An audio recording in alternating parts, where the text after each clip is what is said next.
que peca, segunda parte. Consuelo para el cristiano que peca, segunda parte. Primera de Juan, capítulo 2, versículos 1 y 2.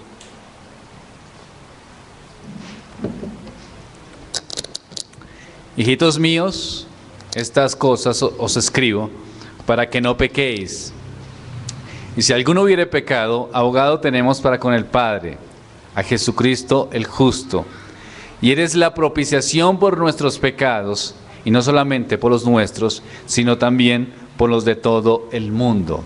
Primera de Juan, capítulo 2, versículos 1 y 2.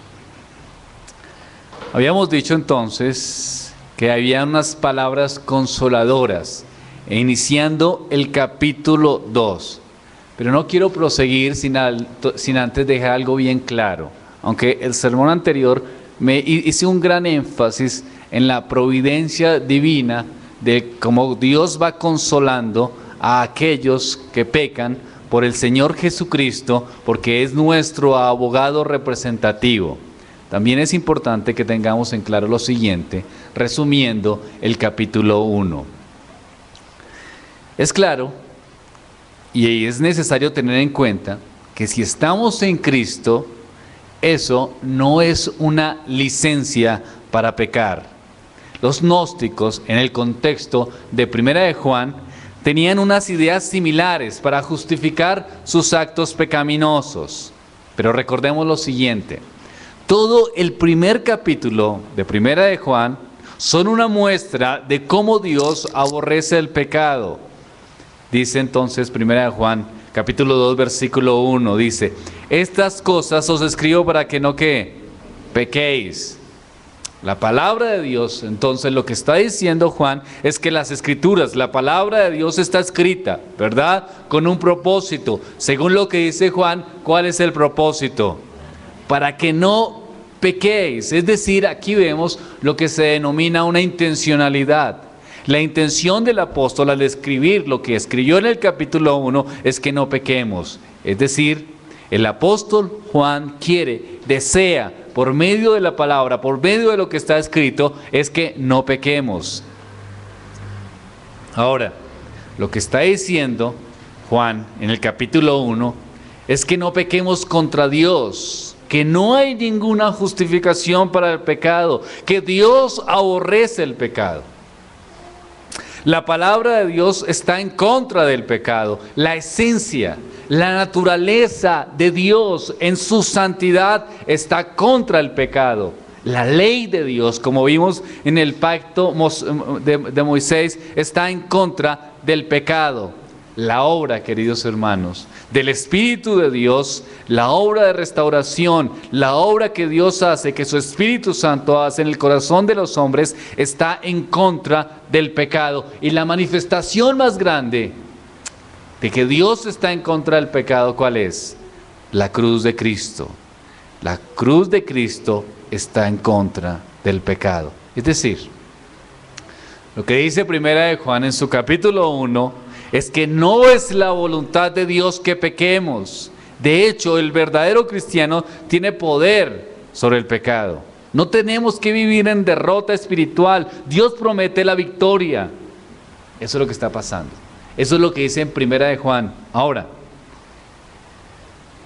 el panorama de Primera de Juan, que nos muestra cómo Dios claramente aborrece el pecado y que Dios es un Dios absolutamente santo, que Dios es absolutamente justo y que Dios no tiene comunión con las tinieblas, entonces puede generar desánimo. ¿Cómo así?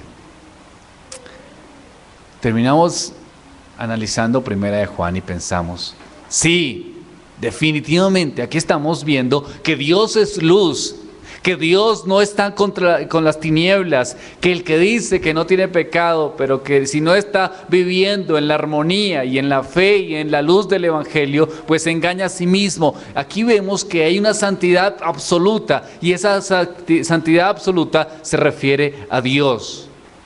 Sí, eso es lo que estamos viendo. Entonces, aquí hay otra realidad. Bueno, hay dos realidades. Primera, que Dios es absolutamente, ¿qué? Santo. Entonces, ¿cuál es la otra realidad? Si Dios es absolutamente santo y no tiene comunión con las tinieblas, ¿qué hago con mi pecado? ¿Qué hago? A veces peco.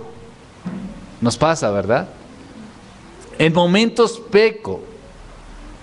No lo quiero hacer, no es mi intencionalidad, no vivo en esa condición pecaminosa, pero a veces peco. Y según lo que estoy viendo en Primera de Juan, es que Dios no tiene ninguna relación con las tinieblas. Entonces, ¿cuál es mi condición en esta situación? Estoy viendo grandiosamente su santidad, pero entonces, ¿qué hago con mi realidad? A veces, en momentos, en circunstancias, peco, y lo que estoy leyendo es que Dios no tiene ninguna relación con las tinieblas. Entonces, ¿en qué es lo que debo entender? Que no hay ninguna relación conmigo, porque peco. Ahora, ¿qué hace entonces Juan? Trae consuelo a que tengamos seguridad de nuestra salvación. No es la voluntad de Dios que pequemos, pero la realidad es que en momentos que pecamos. Entonces dice, Primera de Juan capítulo 2, versículo 2, que es el versículo en que habíamos quedado, ¿no? Primero nos dice que nos escribe estas cosas para que no pequéis, pero mira la realidad de nuestro pecado, es decir, si pecamos, es decir, no hay un consuelo acá para el pecador. ¿Cuál es el consuelo? Que si alguno hubiera pecado, abogado tenemos para con el Padre, a Jesucristo el justo. Iniciamos el versículo 2. Y Él es la propiciación por nuestros pecados, y no solamente por los nuestros, sino también por los de todo el mundo. Aquí Juan desarrolla dos ideas en este versículo. La primera idea es el sacrificio de Jesús. La segunda idea es el alcance de ese sacrificio. Ahora, consideremos un poco la primera idea, es decir, el sacrificio de Jesús. Vamos entonces a la parte A del versículo 2, dicen el escritor inspirado de Dios, y Él es la propiciación por los pecados. Él es el sacrificio propiciatorio por nuestros pecados. Esta traducción tiene diferentes cláusulas o diferentes variantes al traducirlo al español. En diferentes versiones se traduce de la siguiente manera. En algunas dice, y Él es la propiciación por nuestros pecados. En otra dice, Él es el sacrificio de purificación por nuestros pecados. En otra dice, Él expía nuestros pecados. En otra dice, Él es el sacrificio de purificación por nuestros pecados. Ahora, las expresiones propiciación y expiación son términos teológicos que pertenecen a épocas anteriores. Por esta razón, hoy en día los traductores han tratado de encontrar equivalentes modernos a estos términos.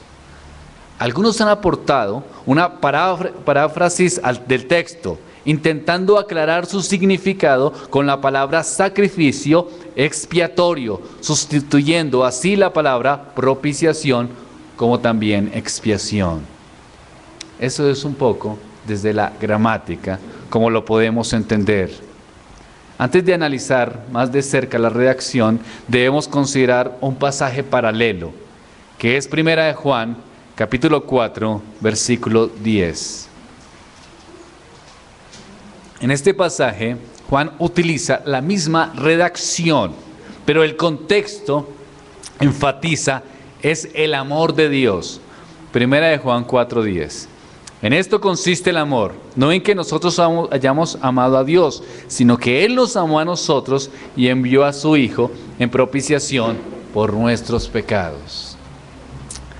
Regresamos a Primera de Juan, capítulo 2, versículo 2. Bien. Ahora, es interesante esta palabra, ¿verdad? Propiciación. Es bien interesante y es poco conocida. Y es interesante que sea poco conocida. Como les he dicho en algunos momentos, cuando yo hago entrevistas a algunos profesores para el colegio, o cuando inicio mis clases de Biblia en el colegio, a veces a los jóvenes les digo, ¿qué es propiciación? Les hago la pregunta, ¿qué es propiciación? A los profesores les digo, ¿qué es propiciación? Y las personas como que saben poco de qué significa eso de propiciación. Pero a veces les pregunto, ¿quién es Marcos Witt? ¿Quién es Alex Campos? Si se sabe en su biografía, cuántos hijos tienen, con quién se casaron. ¿Por qué saben más de artistas cristianos? Saben más de otras cosas que lo esencial de las Escrituras. Alguna vez alguien me dijo, de las entrevistas que hacía, un profesor me dice, me dijo, pastor, sí, es interesante esos términos, pero es que a mí me gusta un poco más la teología práctica. ¿Teología práctica? ¿Ustedes han escuchado esto? Es decir, lo que estoy entendiendo es que esto es una cosa profunda para algún tipo de monjes, y hay otra cosa que se llama teología práctica que se da entonces en otro ambiente. Ahora vamos a ver el contexto y el ambiente de Juan. Juan dice entonces a iglesia, a creyentes, Juan les está diciendo lo siguiente: Dios es que luz, Dios es absolutamente santo, Dios no quiere que nosotros pecamos, ¿verdad? Pero la realidad es que a veces pecamos, y entonces utiliza esta palabra profundamente teológica, claro, pero también profundamente práctica y aplicativa para dar consuelo. ¿Cuál es? Él. ¿Y Él es quién? Cristo, la propiciación por nuestros pecados. ¿Qué más práctico que tratar de dar consuelo a almas que sufren por su pecado? Profundamente práctico. ¿Cómo así, hermano? ¿Por qué? ¿Por qué le parece práctico? Porque pecamos. En la semana pecamos, esta mañana pecamos, hay pensamientos, hay ideas, hay deseos que van en contra de lo que nosotros queremos cuando deseamos agradar a Dios. Pecamos en el trato hacia los demás, en el trato hacia nuestro cónyuge, hacia nuestros hijos. Pecamos contra Dios, aún deseando las cosas espirituales. Y cuando nos encontramos con esta verdad, que Dios es absolutamente santo, pues si usted es cristiano, eso tiene que traerle profundo dolor.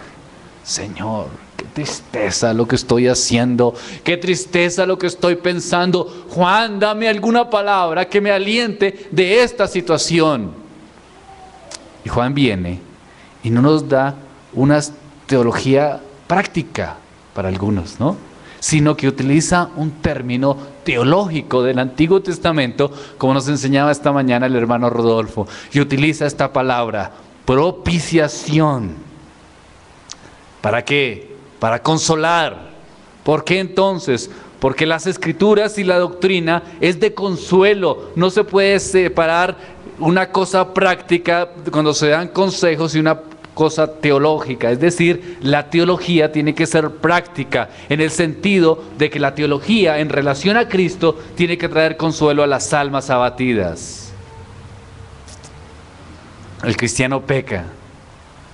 ¿Cómo se siente cuando peca? Sin esperanza. ¿Qué más siente el cristiano cuando peca? Siente un profundo dolor. ¿Y qué lo consuela? Pues aquí Juan nos dice que lo consuela, diciéndole que tiene un intercesor, es decir, un abogado, un sacerdote. Pero no le basta a Juan con decirle que hay un abogado que es Cristo, sino que incluye esta palabra tan consoladora y poco conocida dentro del ámbito cristiano. Y Él es la propiciación. ¿Pero qué es eso entonces? ¿Qué es propiciación? Pues es un sacrificio. ¿Para qué? ¿Cuál es el fin de este sacrificio? Es el sacrificio que satisface la ira de Dios. Bueno, ¿y qué hace además de eso? Satisfacer la ira de Dios y convierte esa ira a favor de Dios en un sacrificio que por medio del derramamiento de sangre se quita la ira de Dios sobre nosotros y que se pone gracia. Y ahí no ira entonces. ¿Qué hay entonces por ese sacrificio? Un favor de Dios sobre nosotros. Eso es propiciación.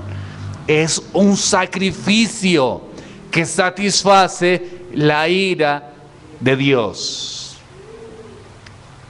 Bueno, pero eso suena muy bien, suena como el Antiguo Testamento, lo que nos enseñaba Rodolfo, de Levítico, del Cordero, de todo este tipo de cosas, pero ¿qué tiene que ver en un sentido conmigo? Todo tiene que ver. ¿Por qué es consolador? ¿Por qué Juan lo incluye para consolar almas abatidas que pecan? Porque tenemos que hablar de un Dios santo. Dios es absolutamente justo. Y como es justo, entonces Dios aborrece el pecado. Y nosotros hemos ofendido a Dios. Somos culpables en todo sentido de esa ofensa. Y por eso su ira es justa sobre todo pecador no arrepentido. Dios es santo. Aborrece el pecado, su justicia es firme, su justicia es santa y hay una ira constante contra el pecador. Es la furia total sobre los culpables en su justicia. Si hablamos de propiciación, de apaciguar la ira, tenemos que hablar de un Dios absolutamente airado. ¿Dios airado? Eso como que no suena bien, ¿verdad? Nos imaginamos la ira como un ataque de rabia que nos da a nosotros, ¿no? Cuando estamos en la casa y le pegamos hasta al perro una patada del mal genio que uno tiene, le pega las cosas, sale corriendo, no quiere hacer nada más. Nuestra ira es una ira injustificada, nuestra ira es una ira pecaminosa, que es hasta injusta, porque a veces nuestra ira es producto de nuestro propio pecado. De esta ira no se refiere las Escrituras. Aquí se refiere a una ira absolutamente santa. ¿Qué quiere decir eso entonces? Que Dios es santo. ¿Qué quiere decir santo? Que no hay tinieblas en él, que es absolutamente puro y que el hombre ha caído en pecado. Ha pecado contra Dios y como hemos visto las Escrituras constantemente, su sacrificio expiatorio en la cruz del Calvario, las Escrituras, la obra, la redención, el Espíritu Santo, todo está en contra del pecado. Es decir, Dios aborrece el pecado. ¿Por qué lo aborrece tanto? Porque no tiene nada que ver con él. ¿Por qué? Porque él es ¿qué? Santo. Listo. Como Dios aborrece al pecado, como Dios es absolutamente santo, entonces hay una ira santa de Dios. Y la ira santa de Dios está contra todos aquellos que no vienen a Cristo y no se arrepienten. Hay justicia. Hay ira de Dios en su justicia. Y esa furia y esa ira está sobre ¿quiénes? Sobre los culpables. ¿Quiénes son los culpables? Todos aquellos que le han rehuido, que no lo atienden, que no escuchan su voz, que no le parece correcto el mensaje del Evangelio, sino que siguen son sus propios caprichos. Esa es la realidad. Si queremos entender lo que significa propiciación, debemos entender lo que significa su justicia. Y si entendemos su justicia, tenemos que entender lo que significa su ira. Ahora, Dios, siendo misericordioso y queriendo perdonar a los pecadores y salvándolos de la eterna condenación justa, mandó a su Hijo Jesucristo para salvar a su iglesia de su propia y justa ira. Por eso, queridos hermanos, esta justa ira recae sobre Jesucristo en la cruz como sustituto y nuestro Señor recibe toda la ira de un Dios santo. De esta manera la justicia es satisfecha. ¿Qué es expiación entonces? Es eso, la ira de Dios satisfecha, la ira de Dios apaciguada. ¿Cómo? En la cruz del Calvario.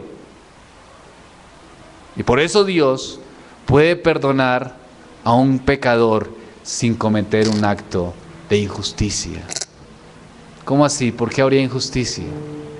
Según las Escrituras, todos hemos deshonrado a Dios hemos caído. Así usted no lo crea, así usted no crea en la Biblia y no crea en las Escrituras, la realidad es que su conciencia le está diciendo constantemente que no puede hacer el bien.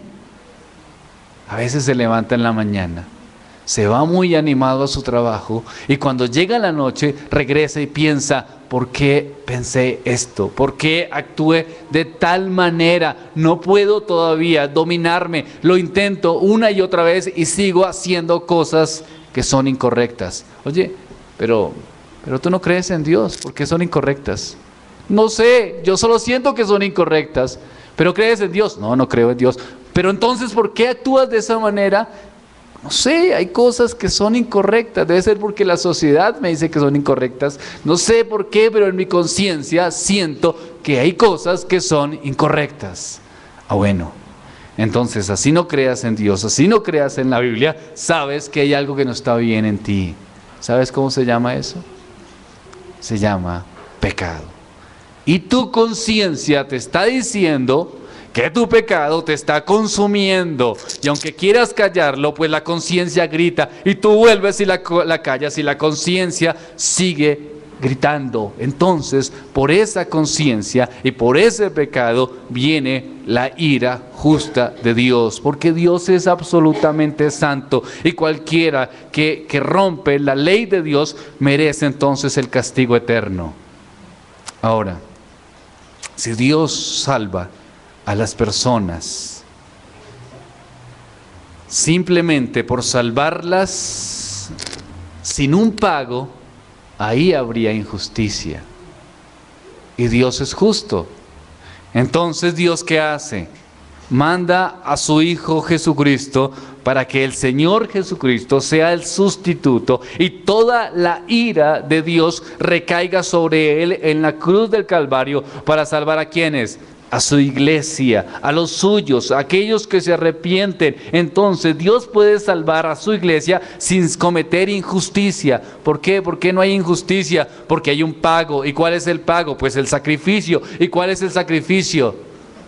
Cristo. Cristo es nuestra propiciación. Es Cristo nuestra propiciación. De esta manera, la justicia es satisfecha. Ahora, nosotros somos pecadores y tenemos consecuencia por su justicia, pero el Hijo pagó. Dios es justo y es parte de su naturaleza. La ira se expresa contra el pecado y el pecador. Hermano, no, espere un momento. No creo que la cosa sea así. ¿Por qué? Porque Dios ama al pecador, pero odia el pecado. ¿Dónde dice eso? No, lo dice en la Biblia. ¿Sí? Vamos, ¿qué dice el Salmo 7, versículo 11?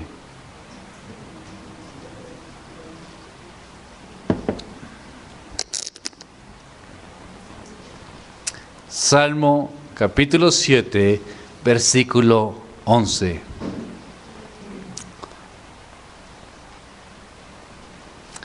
Dice entonces las Escrituras: Dios es juez justo. Bueno, aquí vemos un atributo de Dios. ¿Cuál es? Que es justo.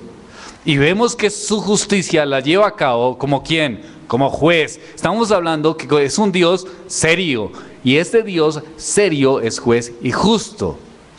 Ahora, dice, y Dios, ¿cuál Dios? Pues ese Dios juez y justo. Y Dios está airado contra el impío todos los días. Es decir, que Dios está airado contra el pecado y contra ¿quién más? Y con el pecador.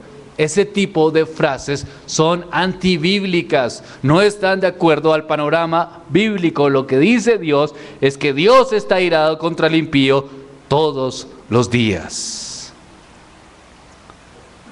La cosa es seria con Dios, no es un juego, es serio Dios.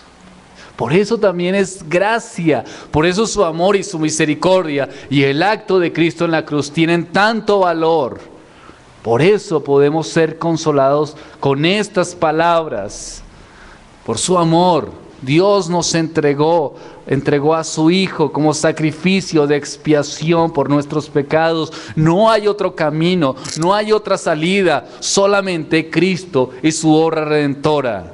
Dios inicia su amor por un mundo pecador al dar a su Hijo para cubrir el pecado y quitar la culpa. Este don tuvo como resultado la muerte de Jesús en la cruz, es decir, este regalo de Dios. Jesús llegó a ser el sacrificio aceptable para efectuar la reparación y redimir al hombre de la maldición que Dios había pronunciado sobre él mismo. Es Dios el que justifica a través de Cristo. Cristo, en su obra de redención, entramos en comunión con Dios. Antes estábamos separados de Dios. Y lo que dicen las Escrituras es que Dios aborrece al impío. Es decir, no era que estaba Dios esperando a ver si de pronto nosotros le hacíamos algún acto, y hacíamos algún tipo de oración y casi que Dios rogándonos. No, lo que dice Dios de las Escrituras es que Dios estaba airado contra el pecador. Pero Cristo nos redime. Cristo nos trae paz. Romanos 5:1.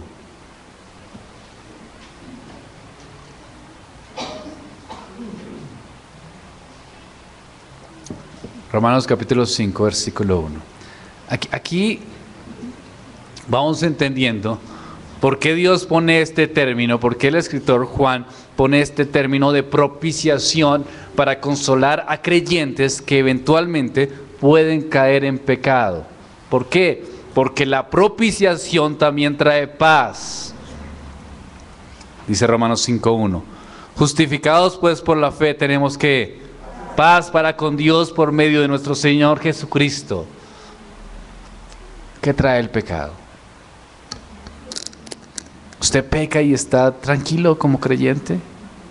Bueno, si usted se considera creyente y peca y se siente tranquilo y sigue en esa condición, creo que la cosa está mal, algo está pasando, ¿no? ¿Cuál es la reacción constante de un creyente cuando peca en relación a sus sentimientos y sus emociones? No se halla, ¿verdad? No encuentra paz. No la encuentra. Está pensando en el asunto una y otra vez, todas las cosas se le refieren al asunto de nuevo. Siempre está pensando, puede estar en el mejor momento de su vida, puede estar con los seres más queridos al pie, puede estar en el mejor lugar, en el mejor restaurante, pero en su corazón, en su alma, habrá una profunda tormenta. No hay paz, no hay paz. Hay inquietud. Me estoy alterando. Mis emociones están saliendo de mí. Mis pensamientos me acongojan. No encuentro consuelo. Pueden llegar amigos que comparten con usted su mismo pecado y pueden decirle: esto no es malo, no está pasando nada. Puedes seguir viviendo como estás viviendo. Pueden llegar familiares a decirte que te aceptan aún en esa condición, pero tú sigues en tu corazón y en tu alma con una tormenta. No hay paz, no hay paz. Ahora, y Él es nuestra propiciación. ¿Cómo así, hermano Helbert?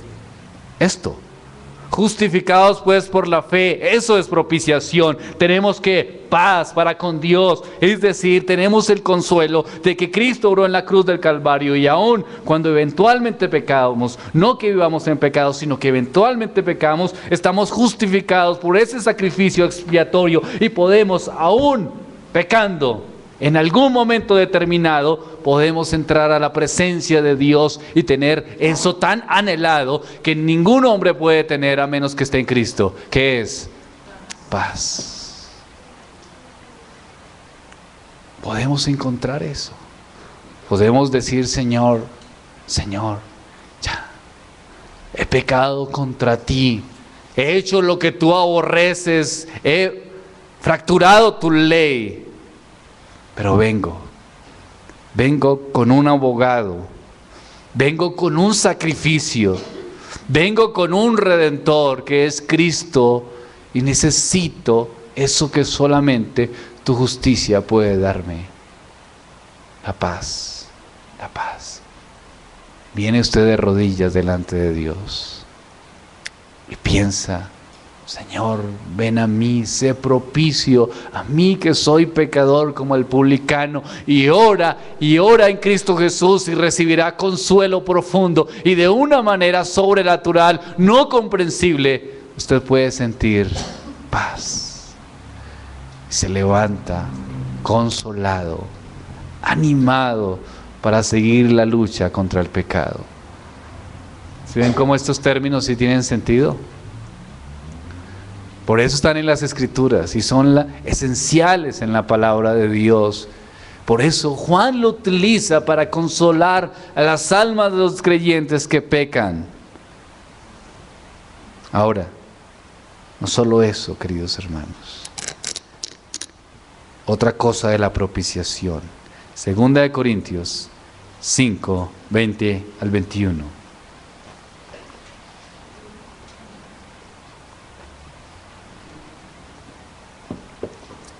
Segunda de Corintios, capítulo 5, versículos 20 y 21. Así que somos embajadores en nombre de Cristo. Como si Dios rogase por medio de nosotros, rogamos en nombre de Cristo, reconciliados con Dios. Al que no conoció pecado por nosotros, lo hizo pecado para que nosotros fuésemos hechos justicia de Dios en él. Hermano Helbert, usted me está diciendo que la propiciación puede consolarme.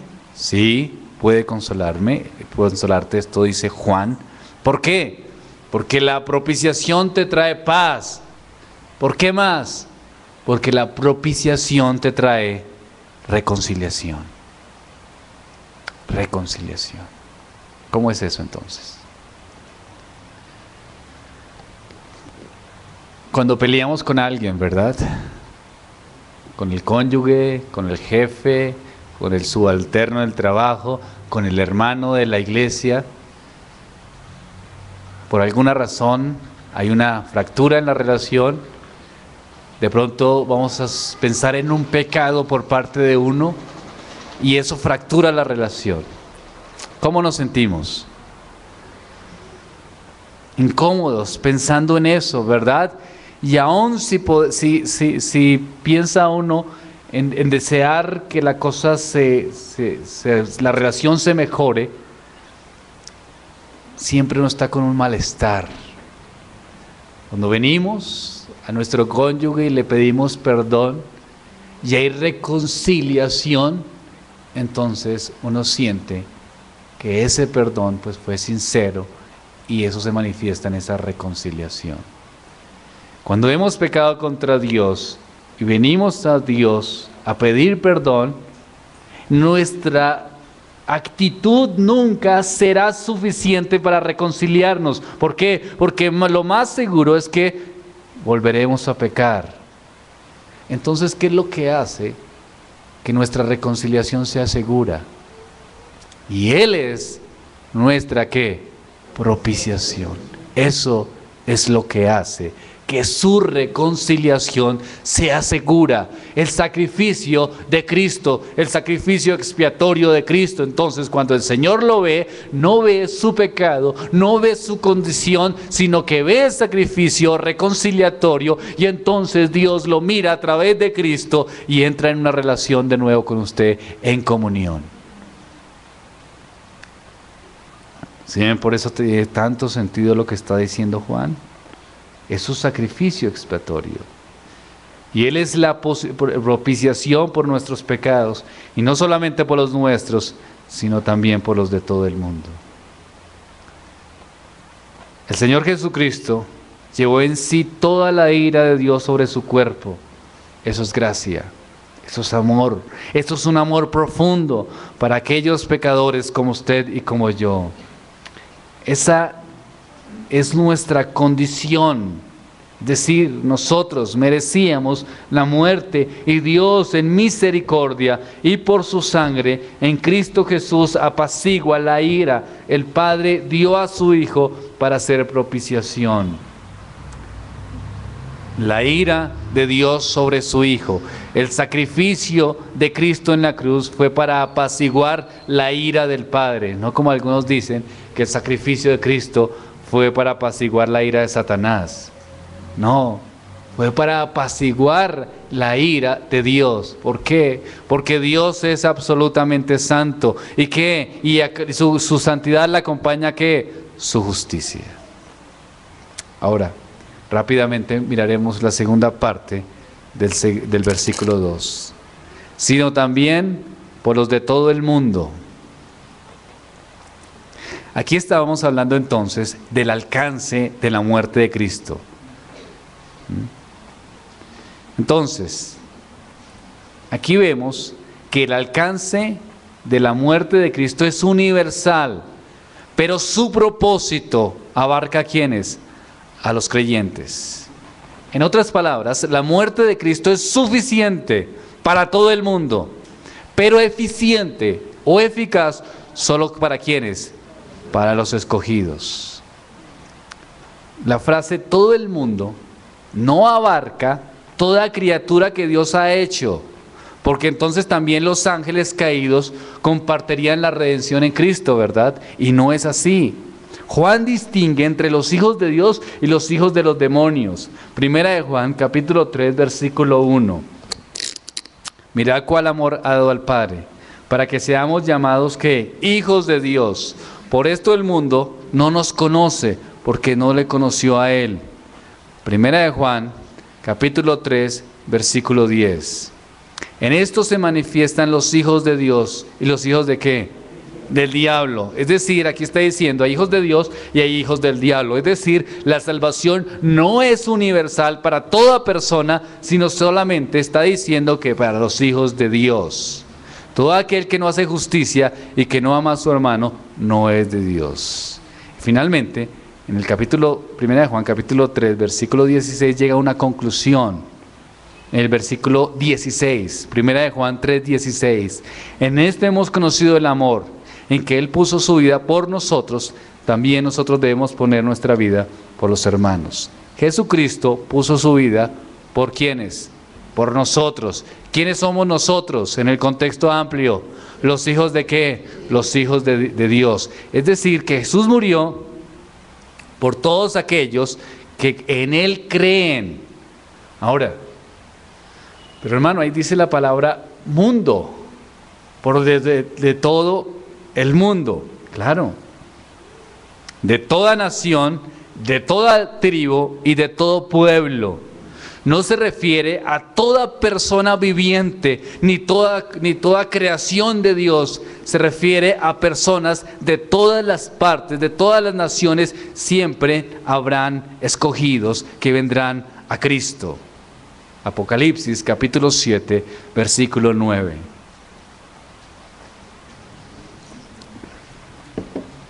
Apocalipsis 7, 9. Después de esto miré, y aquí una gran multitud, la cual nadie podía contar, de todas naciones, y tribus, y pueblos, y lenguas, que estaban delante del trono, y en la presencia del Cordero, vestidos de ropas blancas, y con las palmas, las manos. Es decir, de diferentes naciones, vendrán los que son del Señor al arrepentimiento. Eso es lo que quiere decir mundo.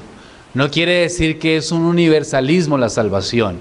No quiere decir que todos se salvan solamente por existir. No, hay un condicionamiento. ¿En qué sentido? En que son aquellos que creen. ¿Y todos creen? No, no todos creen. Entonces los que no creen, ¿cómo dice las Escrituras? ¿Cómo los considera?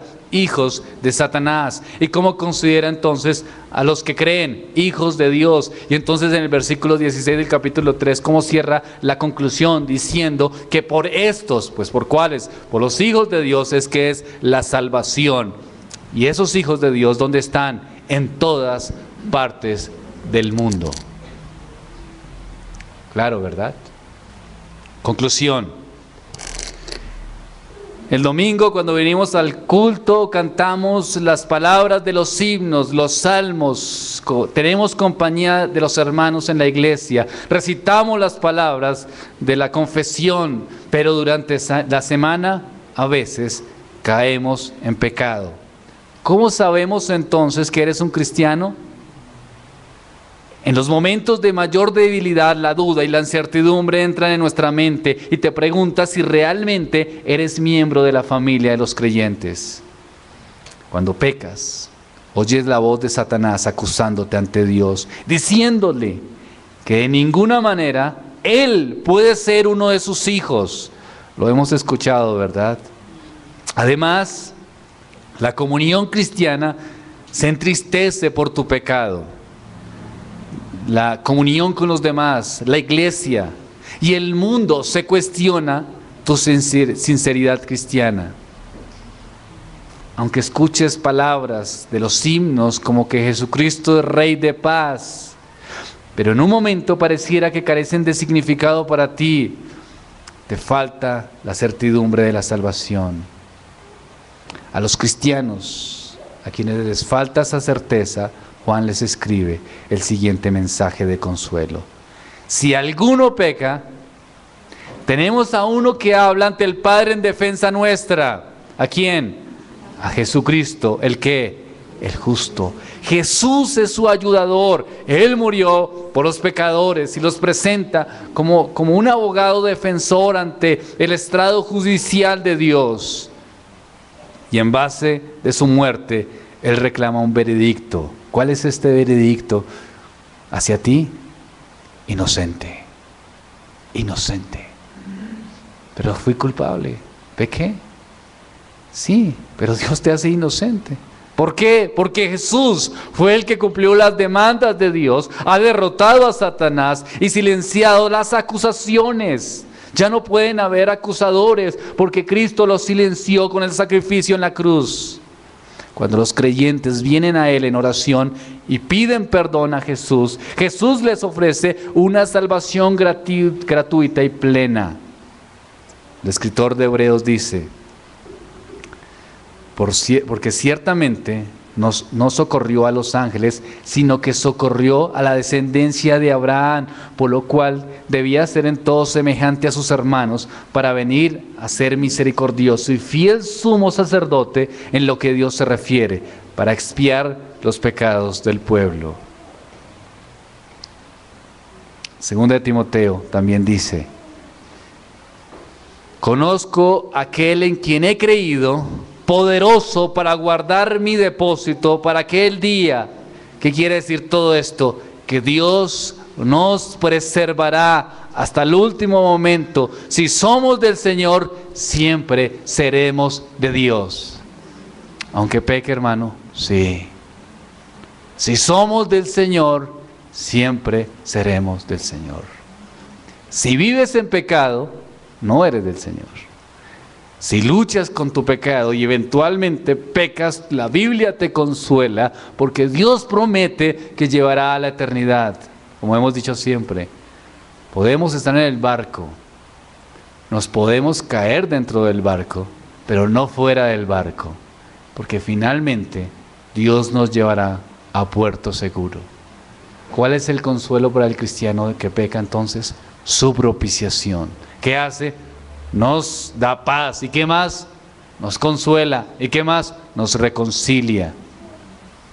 Nos presenta justos e inocentes delante del Padre. Hay consuelo en sus escrituras, ¿verdad? Oremos al Señor.